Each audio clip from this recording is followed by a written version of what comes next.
கார்த்திகை மாதம் முடிந்து தேவர்களுக்கே உரிய மார்கழி மாதம் ஆரம்பித்து விட்டது.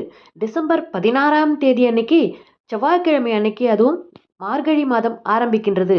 இந்த மார்கழி மாதம் அப்படிங்கிறது சூரியன் தனுர் ராசியில் சஞ்சரிக்கும் காலம். இது தேவர்களுக்கு அதிகாலை பொழுதான பிரம்ம முகூர்த்தம் இந்த மாதத்தில் தான் வருகின்றது. இந்த மாதத்தில் அதிகாலையில் எழுந்து வீட்டின் வாசலில் கோலமிட்டு திருப்பாவை, திருவம்பாவை போன்ற பக்தி பாடல்களை பாடி இறைவனை வழிபடுவது சிறப்பு. பொதுவாக ஒரு வருடம் முழுவதும் கோவிலுக்கு செல்ல முடியாதவர்கள் கூட மார்கழி மாதம் மட்டும் சென்றால் வருடம் முழுவதும் சென்ற பலன் கிடைக்கும் என்பது ஐதீகம்.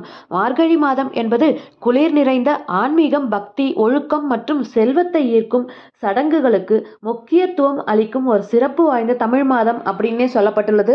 இவை எல்லாவற்றையும் விட ஆண்டாள் கோதை நாச்சியார் கிருஷ்ண பகவானை நினைத்து நோன்பு நூற்ற மாதம் அப்படின்னே பாவை நோன்பு நூற்ற மாதம் அப்படின்னும் சொல்லப்பட்டுள்ளது புராணங்கள்ல. இந்த மாதம் தேவர்களுக்கு அதிகாலை நேரமாக சொல்லப்படுவதால் இந்த மாதத்தில் அதிகாலையில் நீராடி ஆலய தரிசனம் செய்வது சிறப்பு.